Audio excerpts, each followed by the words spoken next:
Welcome back to Acid Horizon, the Theory Podcast. Today, we're going to do something a little bit more on the informal side. We are reading Deleuze's Nietzsche and Philosophy in our monthly reading group, the reading group that occurs at the end of the month. And hopefully I get this out by the time we have our second session of the Nietzsche and Philosophy reading group, which happens tomorrow, Saturday, September 30th. And then we have an additional session. It's basically the same session on October 1st. What I want to do today, and what I have been doing, is I'm creating essentially a document that's going to traverse all of the chapters of Nietzsche and Philosophy. And I just want to do 10 to 20 to 30 minute videos and audio recordings that I'll then compile at the end that have all of, sort of intro material to Deleuze's Nietzsche as it's presented in Nietzsche and Philosophy. And the first one I did just kind of a monologue video. And I said, well, in the interest of difference and repetition, let's do something completely different and bring back our friend Devin Goure, Nietzsche scholar. And we had him on Ask a Left Nietzschean. And I'm not going to assume that everybody knows who Devin is. I'm imagining some people are checking in with us for the first time. So Devin, welcome back. And could you just explain a little bit about who you are and your interest philosophically? Sure, of course. Thanks so much for having me back on, Craig. I'm really happy to be here and to talk about Deleuze, one of the best all-time books on Nietzsche, without a doubt. So I go by Left Nietzschean on Twitter, where some of you may have seen my lengthy threads breaking down Nietzsche texts. In terms of my background, I have a PhD in political theory. During my graduate program, I primarily worked on critical theory, thinking about kind of moral and normative foundations of critical thought and social and political critique. And a number of experiences I had throughout grad school led me away from academia and towards kind of working on a book on Nietzsche through this sort of alternative ecosystem of podcasts and blogs and all of that, which I think is pretty vibrant at the moment. So I'm really happy to continue that dialogue and go back to some of the themes we talked about from the last time I was on here talking about left Nietzscheanism. Cool. And the reason we brought you back is that you are a brilliant light and a defender of all things, maybe not all things Nietzschean, but certainly presenting a clear and well-argued view of Nietzsche. And today we're going to talk about active and reactive forces. This is chapter 2 in Nietzsche and Philosophy. And I always have the beginner in mind. I have this sort of romantic vision that there's somebody right now reading the Genealogy of Morals, chapter 2, somewhere in the world. They're a freshman or a sophomore in college, and they're struggling perhaps with the concept of bad conscience or ressentiment. And so I think a good way to kick things off here, these are core concepts, in the sort of oeuvre of Nietzschean concepts, and they certainly come into focus in this particular chapter. And I don't know, maybe to my own satisfaction, I think those concepts themselves are underexplained in chapter 2. So I thought it was good to just go back to Nietzsche and sort of get a picture of reactive power. What is bad conscience? Sure. What is ressentiment? What do these terms mean? How are they similar? How do they differ?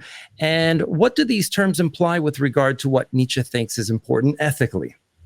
Yeah. Well, I think one thing that'll strike a beginner, somebody who's mostly been exposed to Nietzsche's published works coming at this chapter, which actually I do take to be arguably the most important in the book, because the active-reactive distinction really governs so much of the rest of what Deleuze is doing.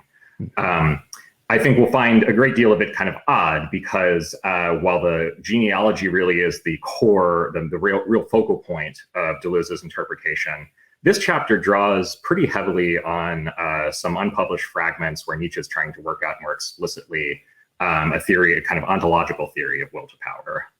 And it can be useful, I think, to kind of draw that back, connect that back to the genealogy, which for most people, I think, will be the more familiar text, and try to see how we can bridge the unpublished fragments with some of Nietzsche's more familiar published work. So in the genealogy, which is really, arguably Nietzsche's most systematic work, it's a book made up of 3 essays that go through these 3 kind of core concepts of reaction. You have ressentiment, bad conscience, and then the aesthetic ideal. And we can see these as all different versions of a kind of underlying structure. And I think the core of that structure is this idea of the reversal of the evaluating gaze that Deleuze will really capitalize on and emphasize throughout his interpretation. So the first version of that we get is probably the easiest to kind of parse and the most intuitive. It's what we get in the contrast between what Nietzsche calls master and slave morality in the first essay of the genealogy, which focuses on resentment. And the contrast here is between two different modes of moral evaluation, or two different ways in which values can be created.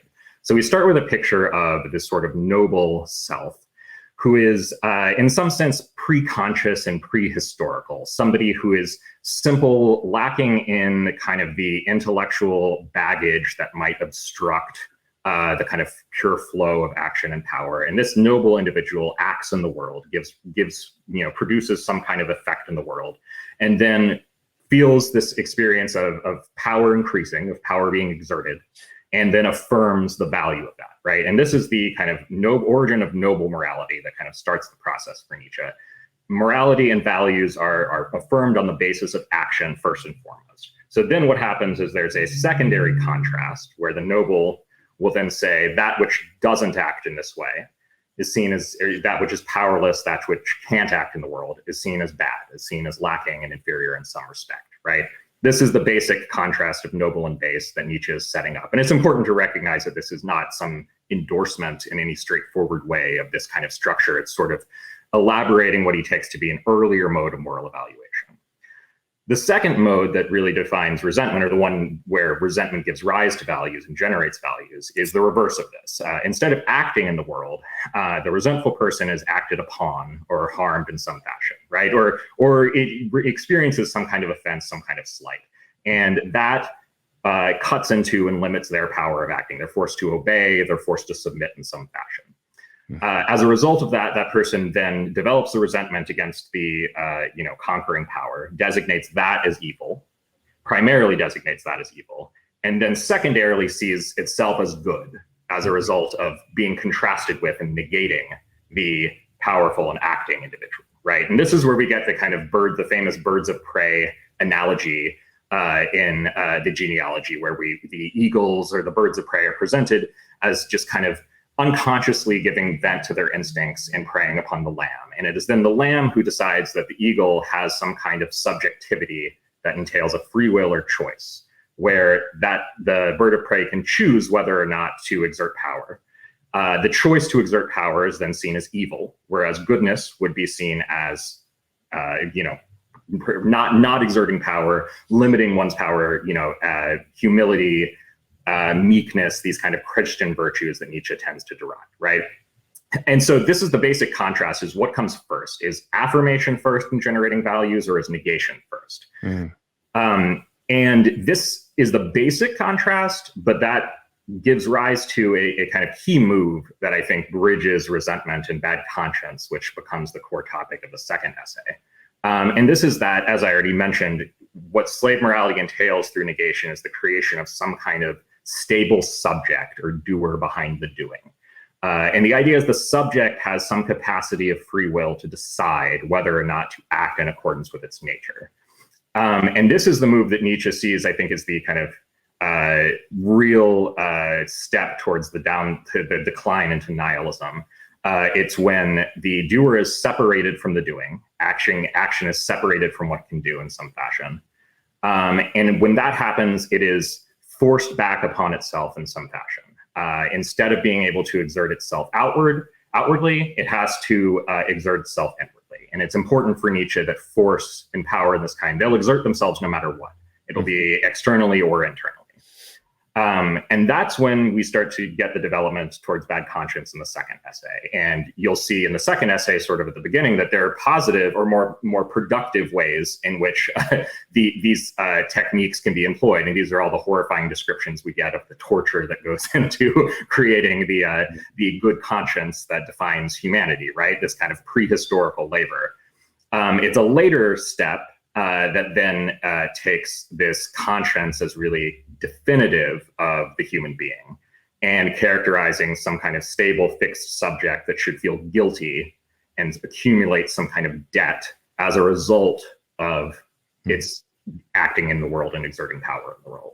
And that's where we get this trap where the aesthetic ideal comes in and kind of exacerbates the pain and suffering of somebody who already has their power dammed up and is forced to exert it back upon himself in self-torture.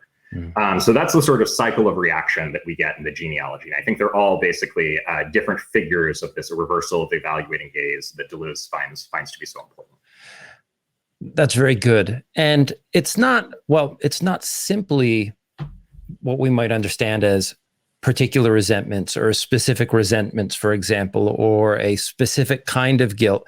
But this sense of ressentiment plumbs pretty deep in the human experience, to the extent that just our understanding of ourselves as a subject, our high regard for conscience, for example, are all outgrowths of this reactive power. Is that correct? I think that's exactly right. And I think there can be some confusion in this regard. In the first essay, you get some clear historical analogs that Nietzsche talks about to kind of examples of noble morality. But it's really at the beginning of the second essay that I think you get the sense that so much of the reactive labor that he is describing that constitutes humanity is something prehistorical, such that it's very difficult to imagine throwing off, or if not impossible to imagine throwing off, this interpretive scheme that we've inherited because it's so deeply embedded in our consciousness. And this is a theme that's really at the core of Deleuze's book as well, one that he really emphasizes, that to the extent that we are conscious at all, we are governed by reactive forces, right? That as conscious beings, and really that means all of us, all human beings, if not, an even broader spectrum of life, rather than distinguishing between stronger or weaker human beings, all human beings, are really limited to this question of how do we act our reactions. Action itself, in a kind of pure unmediated sense, is not possible for us. As conscious, we're aware of reactions, and it's up to us to kind of transfigure those into new conditions of action. So I think that's exactly right. And I think that gets at this kind of tension between, that often comes up in Nietzsche, where, how deeply is reaction, resentment, nihilism, how deeply are they embedded in humanity? And can we really detach them from the human condition in general and assign them to specific cultural kind of entities throughout human history or historical movements? Or is it really a broader philosophical account? Yeah, I think one of the ironies that I experienced encountering Nietzsche for the first time was upon hearing about this distinction between active and reactive forces, and understanding that reactivity governed so much of who I was. I developed a little bit of a complex and felt guilty about, like, well, am I acting actively or reactively? And not seeing that perhaps that was itself a function of reactive power. With that said, the idea of active force that we see in this more primordial being, is this something that Nietzsche wants us to go back to? I mean, we hear this phrase, beyond good and evil. It seems that Nietzsche wants us to take us to a place, maybe that's not sort of in the center of these, but kind of beyond this distinction. How does all that factor in, just to kind of put like a final gloss on this preface to our discussion?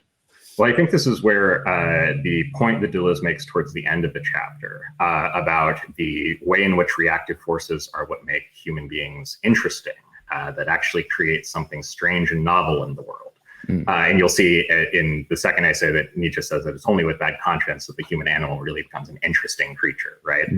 And I think what you see is a shift, from some of the views that Nietzsche held earlier on, where he, in something like The Birth of Tragedy, where Socrates and the ideal of pursuing knowledge is seen as kind of unconditionally bad and detracting from this earlier tragic culture. By this point, Nietzsche has sort of accepted the inevitability of modernism. He's accepted the inevitability of natural science. He recognizes that there's really no way back to just returning to an earlier aristocratic culture. We have to accept that the human animal is bogged down by consciousness, bogged down with the will to knowledge. And we have to figure out how to transform those reactive elements into the conditions of a new type of human, right? This is the kind of figure of the Übermensch, right?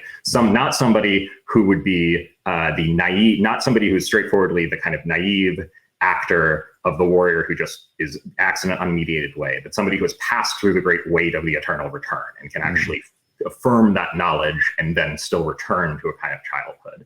That's really, I think, what Nietzsche pictures as the only way forward. And I think that's why it's important that Deleuze calls attention to this way in which, reactive forces also this is the distinction between quantity and quality, right? Reactive forces also can be affirmative and engage in a becoming active to the extent that they begin to transfigure themselves into conditions for new modes of acting outwardly in the world rather than inwardly in forms of self-torture and separation from what one can do. And so I think that's something that's often overlooked. And I think that's a complex, that gets to the complexities of these forms of evaluation, the nuances that Deleuze is talking about, that these are multi-layered elements of interpreting the differential parts that go into a relationship of forces. Great. Maybe one more thing before we get on to Deleuze. And I mean, certainly this does involve Deleuze. Deleuze is drawing heavily on the Nachlass, or the will to power, the collection of writings, journals, and drafts that were compiled by Nietzsche's sister, right. Of course, very controversially. And it was something that early on in my own, sort of engagement with Nietzsche that I had been averse to because of the controversy surrounding it. But it seems that the French communists, and Deleuze in particular, tap quite heavily into this. Mm-hmm. What does that volume of works, what do those writings that weren't included in the major works of Nietzsche, what do they involve that makes it so appealing for someone like Deleuze? I know you talked about it, Nietzsche's providing a sort of sketch, a quasi-metaphysical sketch right. of forces. Maybe you could say something about that. Sure. Yeah, so I think the reason that Deleuze is drawing so heavily from the Nachlass here, and he's getting this through kind of the will to power with all of its issues that you mentioned because of the editorial influence of Elisabeth Forster Nietzsche. The reason he's really drawing from the Nachlass so heavily is that he's trying to tease out a series of arguments that Nietzsche makes about the will to power and the eternal return that really only appear in his unpublished fragments. So what many people will find, I think, when they read the published work is that Nietzsche will sometimes proclaim that he's discovered, the first to have discovered the will to power. He'll talk about it as his fundamental concept. And then he'll sort of dance around giving any kind of clear definition exactly of what that consists in. And he'll also equivocate at times. Is it a psychological principle, a kind of desire for power? Is it a principle of all organic life, as of biology as such? Or is it even a principle of all existence, including inorganic existence? And it's that direction that Deleuze is really trying to tease out. Will to power and this account of force, not as just a question of empirical psychology, not even as a question of just organic existence, but as a fundamental statement about the nature of existence as becoming and as defined by becoming. And that's why I think it is important for Deleuze to draw on the fragments. And there are really very few places in Nietzsche's published work where we see him try to really tease out the arguments that he's making in the fragments for why we should see will to power as this general ontological principle. There are a couple places that I think Deleuze are important for Deleuze's argument here. They're both in Beyond Good and Evil. One is paragraph 19, where he will talk about the will as fundamentally an affect of command. And the other is paragraph 36, which I think comes the closest in his published work of articulating a picture of physical causality, of actual natural causality based on the will to power. But I think it's helpful to have a little bit of background about what Nietzsche's up to, because I think that a lot of these will appear strange to someone who's never dug into the Nachlass. And in that respect, it's important to understand that some of what Nietzsche was reading kind of at the time that he's drafting these notes, many of which, of course, don't make it in anything that he publishes. So I think one influence on Nietzsche's thought that often goes underrated is Roger Joseph Boscovich. We know Nietzsche encountered his theory of natural philosophy around 1873, which is also where you get this early fragment that's known as the time atom argument. That kind of represents an early effort to flesh out a cosmological theory of the will that bears certain resemblances to what he'll later say about will to power and eternal recurrence. Now, what's distinctive about Boscovich is that he has an idea that atoms don't have extension, and we should instead see them as points of force. And Nietzsche is very taken with this idea because he's opposed to what he often calls the atomistic need, this idea that being has to consist in stable, self-subsistent things or objects, rather than being essentially dynamic, defined by time and becoming. So what Boscovich gives him by presenting atoms as essentially defined by relationships of force is a way of working becoming into the kind of very fabric of existence. Now, Nietzsche's knowledge of physics was incredibly limited. He's also notoriously bad at math. So all of this is incredibly speculative, and he's drawing from a fairly limited number of sources. But I think it's relevant to note that he's writing at a time where the science behind this is very unsettled, right? So physics at the end of the 19th century is about to undergo a major revolution in which the classic framework of Newtonian mechanics will get upended and will start to be replaced by the kind of modern theories of general relativity and quantum mechanics. It's not until 1900, the year that Nietzsche dies, that Max Planck publishes his famous equation, that we start to get the early ideas of the wave-particle duality and establish light as a wave rather than a particle. And what Nietzsche is responding to is a kind of earlier mechanistic view that pictures causality as basically little lumps of matter colliding with each other, right? Billiard balls on a pool table. He's employing this argument that physics can't eliminate the sort of mysterious action at a distance, like gravitational effects transmitting through empty space rather than through observable collisions. And this is what's leading him to formulate this idea that there aren't really objects or things as anything other than effects of relationships of forces. That what's primary are forces acting upon one another. And what we see as bodies or objects are really the result of these kind of temporary stabilizations or equilibria in relationships of force, which are also caught within time and go through their own cycles of rise and fall, ascent and decline. I think these come up not just in the discussions of will to power, but they also touch on the arguments that Nietzsche is going to offer in some fragments for a kind of cosmological defense of the eternal return. So the idea of the eternal return, not just as an ethical weight or a test for our life, but really as an actual description of how the universe works, of time is infinite and the number of combinations of matter is finite. And therefore an eternal repetition of any given state of matter. And Deleuze will emphasize this as Nietzsche's view of the infinity of past time. Now, of course, we might find this to be deeply implausible based on contemporary physics, perhaps. But it's important to understand that Nietzsche really is trying to grapple with these concepts at that level, rather than just trying to offer a social theory or a psychological theory. And that's what Deleuze is really trying to hash out here in much more explicit form, and what we get in a rather condensed and somewhat difficult series of arguments in the first 6 or 7 sections of chapter 2. Yeah, when I was introduced to Deleuze's Nietzsche for the first time, I was really taken by the way in which he almost contravenes this antipathy that Nietzsche has towards systematization. Yeah. Right. And in that sense, and I mean, we can get into this a little bit more, but for the Nietzsche nerds out there, Deleuze is almost a Apollonian manifestation of the very Dionysian Nietzsche, right? But nonetheless, he enacts a kind of becoming, and in that he creates a departure from the figure of Nietzsche, a stable version of Nietzsche, which is ironically a more stable version of his metaphysics here. That's one of the ways that I tend to see it. I think it's right, yeah. Before we move on, the Boscovich essay or book, what was the name of that? Yeah, it's a theory of natural philosophy. The title is in Latin, like the rest of his works. I would have to look up the exact year, though. Sure. But yeah, this was, we know that Nietzsche got his hands on a copy of this around 1873 through 1874. And it's interesting because a lot of the texts that Deleuze is referencing are from 1885 onward, but it kind of makes it clear that Nietzsche was chewing over some of these issues from a very early stage. And that's one among a number of others. He's interested in a number of books on the history of materialism, like F.A. Lana's book. And that this is something that I think is, the scientific influence tends to be underemphasized in his thought.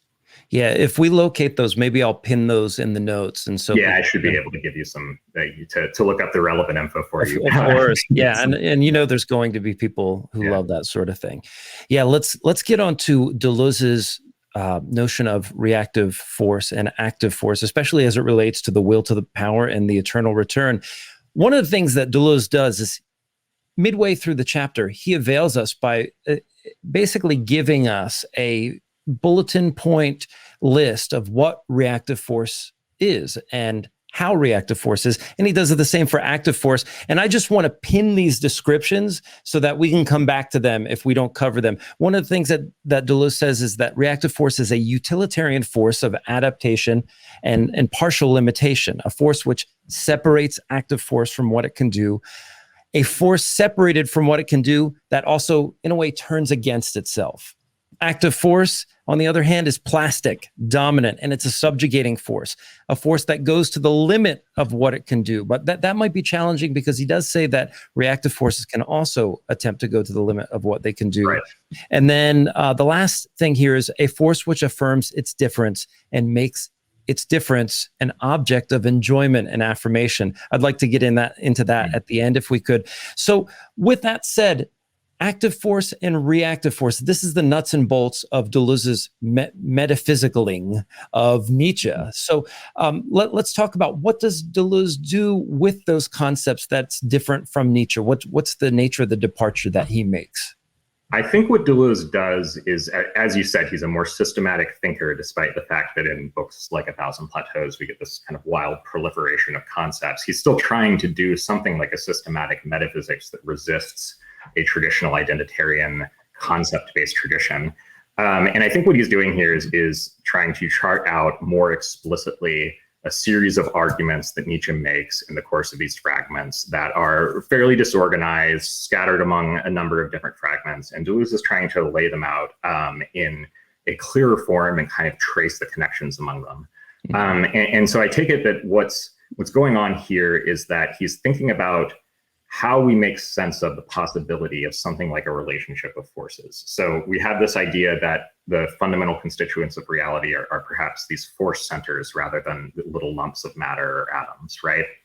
And Nietzsche takes care to often stress the idea that there's no way to separate the concept of force from what it can do, right? And in just the same way that we talked about the birds of prey and the kind of unproblematic just exertion of power, for him, it's kind of a tautology that force acts. That's the being of force, right?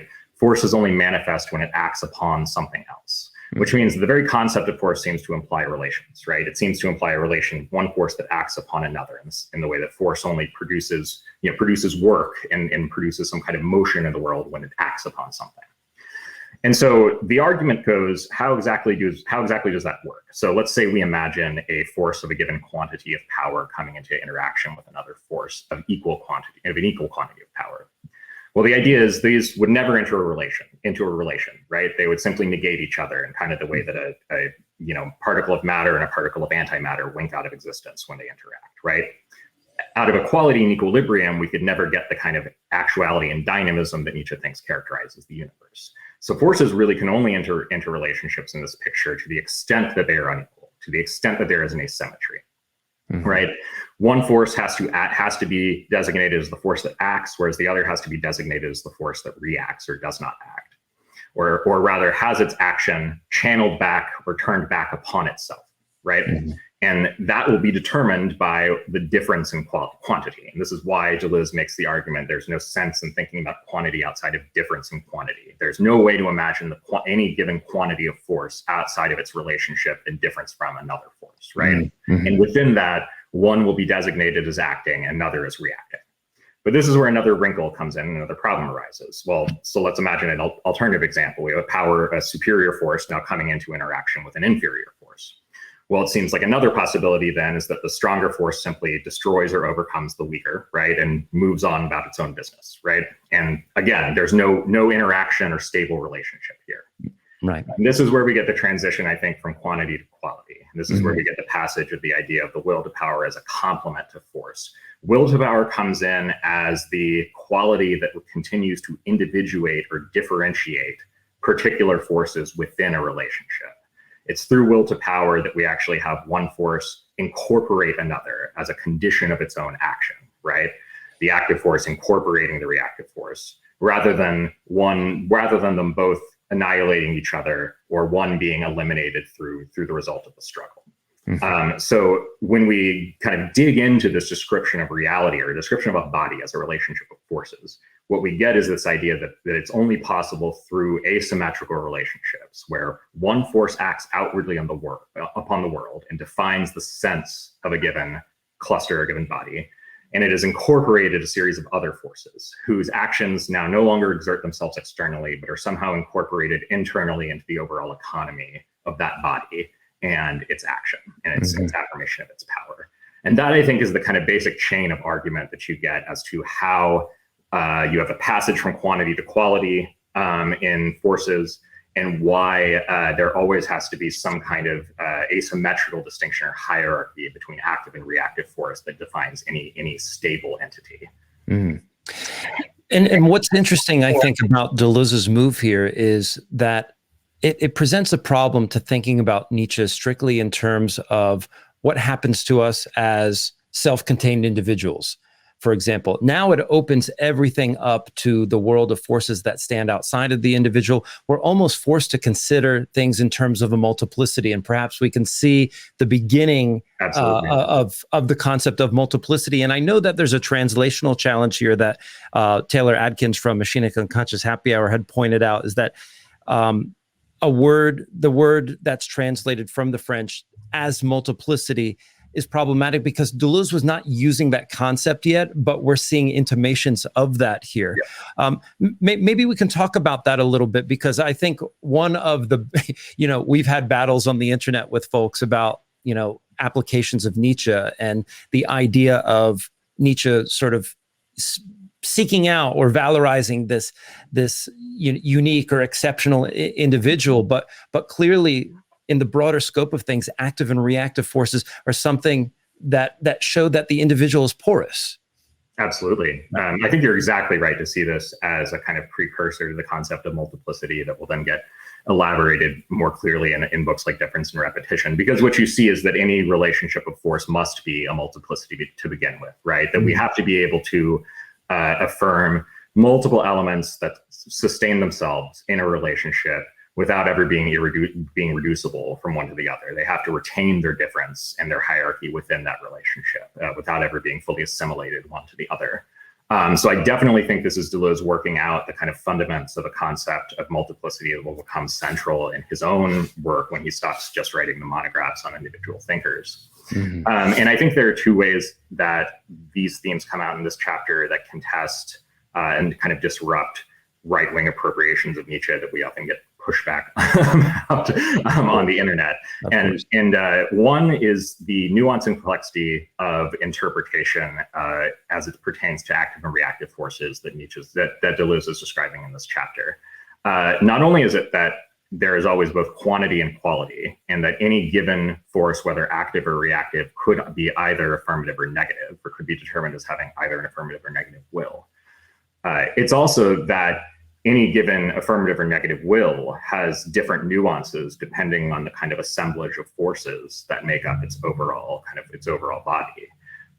So it's important to understand, for example, that active forces might become reactive, not simply as a result of being overwhelmed by reactive forces that separate it from what it can do, but through a kind of natural process of decadence and decline through which a once ascendant force can begin to lose some of that force that allows it to dominate a particular body. So it's kind of interesting to think about how, for example, the idea of the great noon in Nietzsche, right, is mm-hmm. the moment that the sun is at its apex in the sky, right, the hour of the shortest shadow, but it's also from that point on that the sun begins to decline.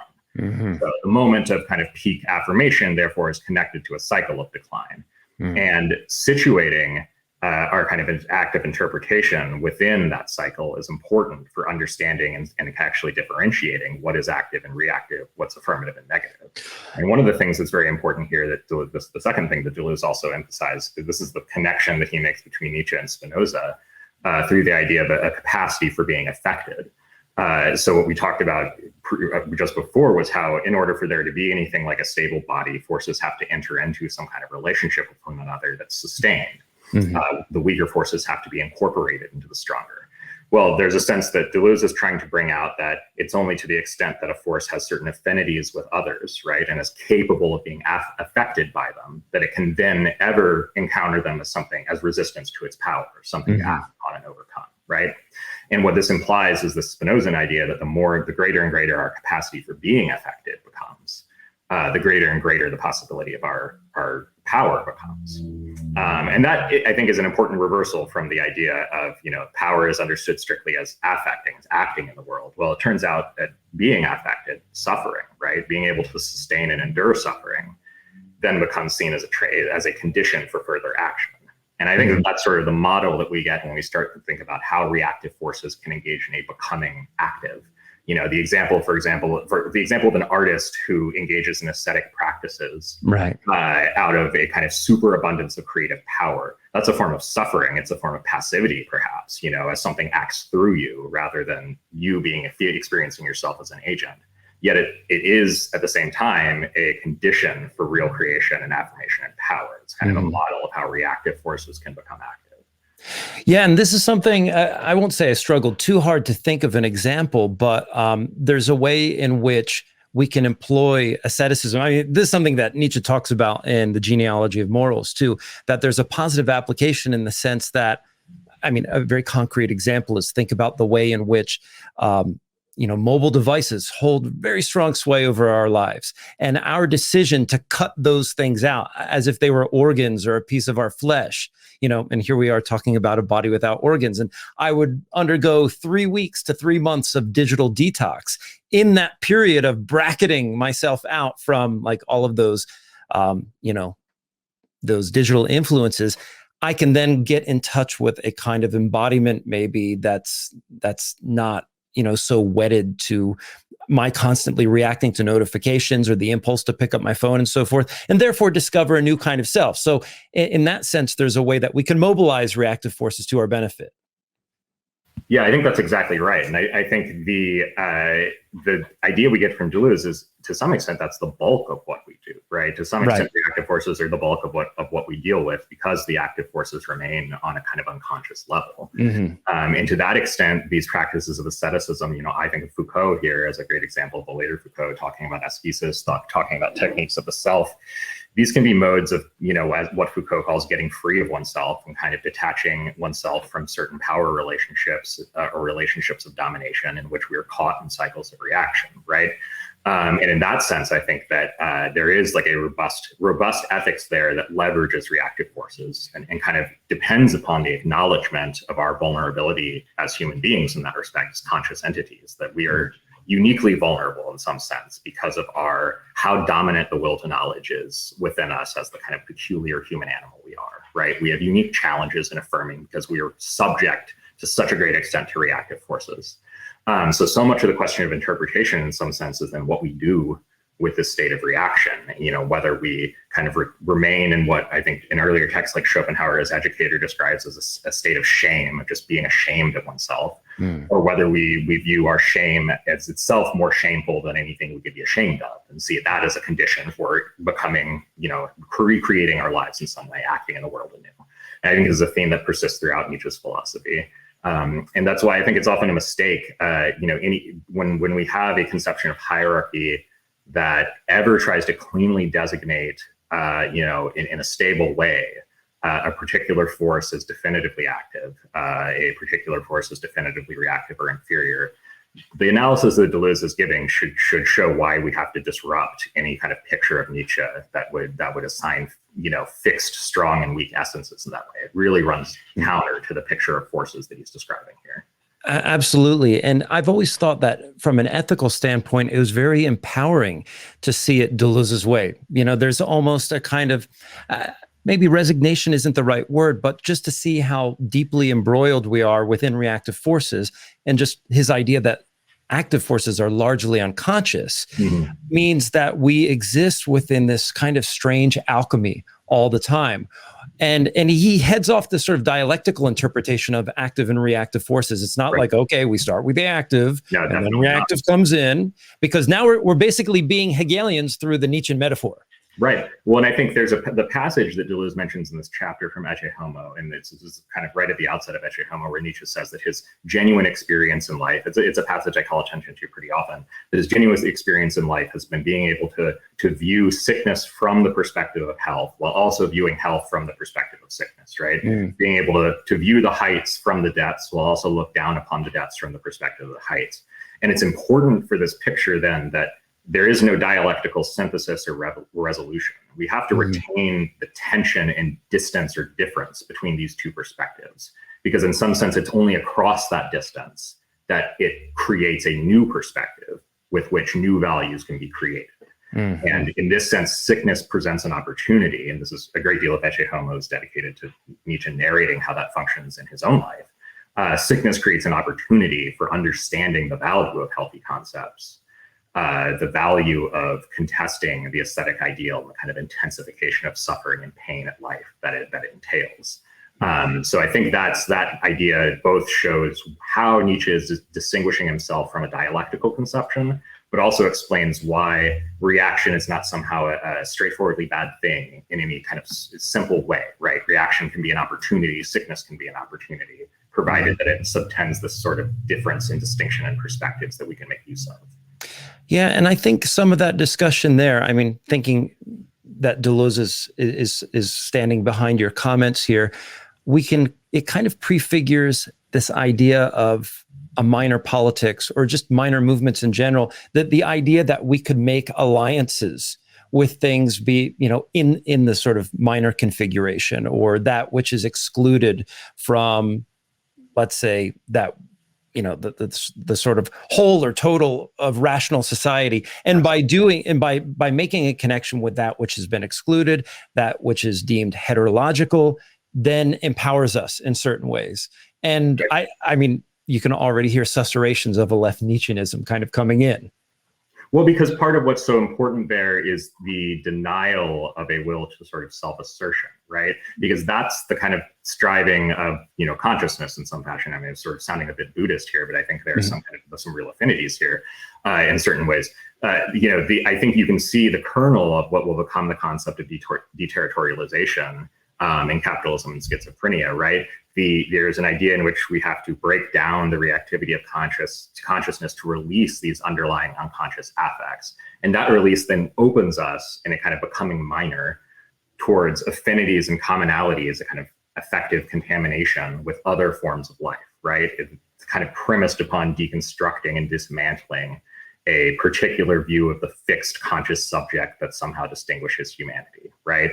And I do think this is exactly Deleuze trying to sketch out some of the concepts that will then later form the foundation of this politics of becoming, whether it's becoming animal, becoming minor, becoming woman, all the different versions that we get of that in the Thousand Plateaus.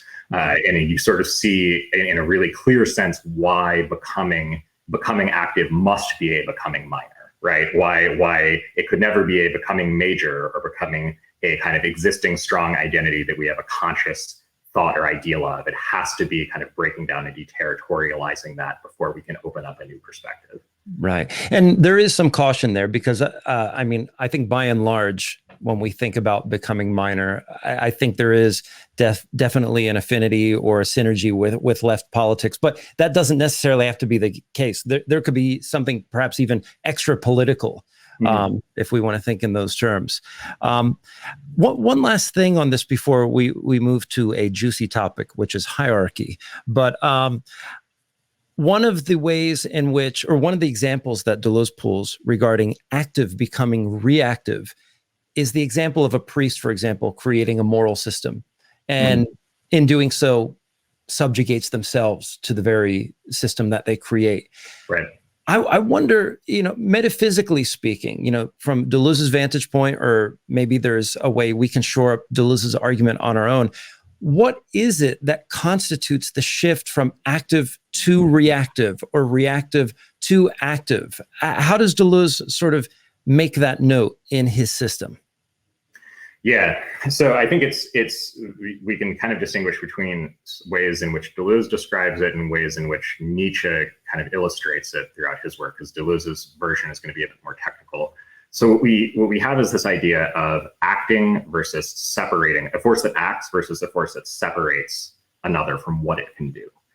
And the question of becoming active versus becoming reactive seems to center around whether it's oriented towards a kind of intensification or amplification of forces, or whether a series of inferior forces conspire to separate a superior force from what it can do, right? Now, as we've said, we find ourselves most always in the position of the so-called inferior force, trying to figure out how we transform that into a condition of action, right? And it's at this point that I think the hierarchy flips, that instead of commanding and dominating, obeying and enduring, become, in these kind of figures of asceticism, can become conditions for self-overcoming. So for a good example is the way in which in Zarathustra's prologue, Zarathustra talks about man as something to be overcome and talks about man's downgrowth, right?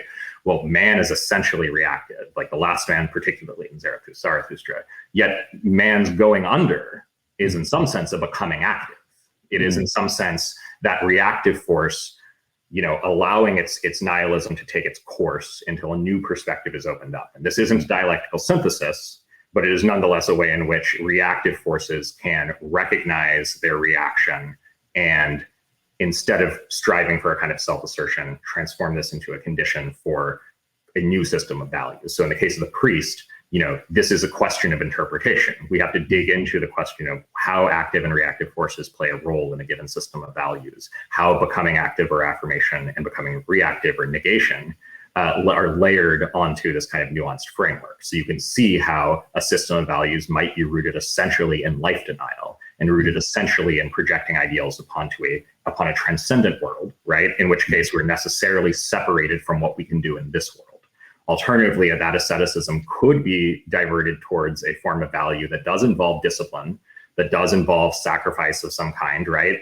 It does involve suffering, but nonetheless can create conditions for further action in this world rather than displacing that onto a transcendent one. Great. I don't want to take too much of your time. I want to thank you, Devin.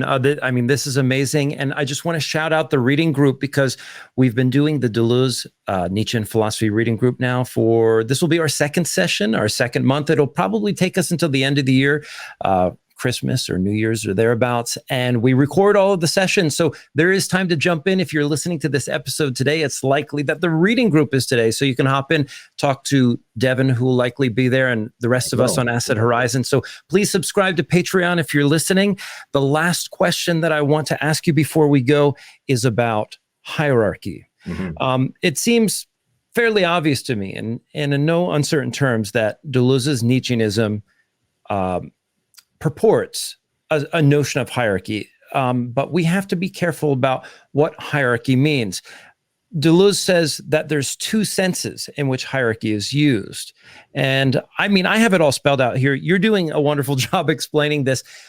What are we to, what does Deleuze mean by these two different senses of hierarchy? And does Deleuze look at hierarchy in a way that is, celebratory of the concept or accepting of it in some way? And what might be some of the political implications for, and we're going to say left-wing politics, because this is perhaps one of the most challenging sticking points for those on the left who want to accept Nietzsche into their lives, which is, the idea that we're just going to exist with hierarchy. Does this mean we're going to have leaders and people who are, who are stronger, and these people aren't going to be reined in and they're going to have free reign to exploit the weak and so on and so forth? How does Deleuze figure all of this? Yeah, so I think the move that really complicates matters and creates a number of the complexities that attend to this issue is the kind of ontologizing of hierarchy, right? That we see in this picture of active and reactive force. Hierarchy is woven into the fabric of existence rather than being simply a feature of human social or political arrangements, right? And we know that Nietzsche will connect this extremely abstract philosophical account that we've said really appears in the fragments to quite explicitly to certain forms of social and political hierarchy and domination that he seems to endorse, right? This seems to be his preferred society. So the question, of course, becomes, how do we disentangle one from the other? And the way I tend to approach this, and I take this to be in kind of Deleuzean spirit, is to try to deflate in our kind of immediate normative reaction to the language of hierarchy. So to me, there are two ways in which hierarchy functions that do not necessarily connect to this objectionable or reactionary idea of political inequality that we see Nietzsche endorse sometimes. One is the idea that hierarchy represents an order of rank that is required to determine values of any kind, right? So I think, for example, in a socialist, if we want to endorse a socialist society, right? Say this is our vision for a utopian future. We, I think, would want to ask, well, what would the role of somebody who has the psychological makeup of a Jordan Peterson or a Matt Walsh, what role would they have in that society? Well, I take it that a socialist system of values would establish something comparable to an order of rank, in which views that are resentful and intolerant and militate against forms of equal dignity would be viewed as lower in a kind of moral order of rank. And it's difficult for me to imagine any kind of positive political vision doing away entirely with hierarchy in the sense of moral determination, right? Mm-hmm. And Nietzsche is then giving us means to think about this in a nuanced way that actually gets to the real origin or genesis of values and the real function. And I think the second is that the political implications of this kind of view of hierarchy, power asymmetries as ubiquitous, I think are quite double-sided. So I think one version that Deleuze associates with the bad hierarchy, right, would be an idea such as the kind of view of medieval Christianity, where you have society organized around those who labor, those who pray, and those who fight, right? This is this kind of ternary structure is then embedded in an ontological hierarchy with the Christian God at the top that defines the cosmos. This is the idea of kind of traditional hierarchy that we know Nietzsche rejects, and Deleuze is sort of associating with the wrong version of hierarchy. Let's take a different example. Take the example of cases where we talk about there being real power asymmetries in relationship, in cases of sexual assault or sexual harassment, for example. So we often see cases in which typically men with significant power will abuse their position as a result of power asymmetry in order to exert violence upon women or upon others of any sort, right? And in these kinds of situations, denying the existence of a power asymmetry is the typical reactionary move, talking about, for example, free choice, when it's obvious that consent was not involved and violence was involved, right? Imagining away the reality of a power asymmetry and not attending to the way those are interwoven in our lives suddenly becomes a way of endorsing forms of injustice and forms of domination. Whereas the flip side is that we have to be incredibly alert to those power asymmetries to understand the moments in which injustice does arise, right? So I think these are both examples of where the discussion of hierarchy is nowhere near as simple as the kind of the version that we often get from right Nietzschean pictures. And I would argue that the right Nietzschean view will pretty much always reify or essentialize the concept of hierarchy. It will almost always settle upon some kind of stabilization of the dynamism of forces, where a particular race, a particular class, a particular tradition is somehow seen as essentially strong and therefore entitled to rule over the weaker. To me, that is really the exact opposite of what the picture we should get out of Nietzsche should be. And I think it's one that actually has a lot more potential for understanding the nuanced ways in which power relations are interwoven in our lives and the challenges that presents for thinking about equal justice.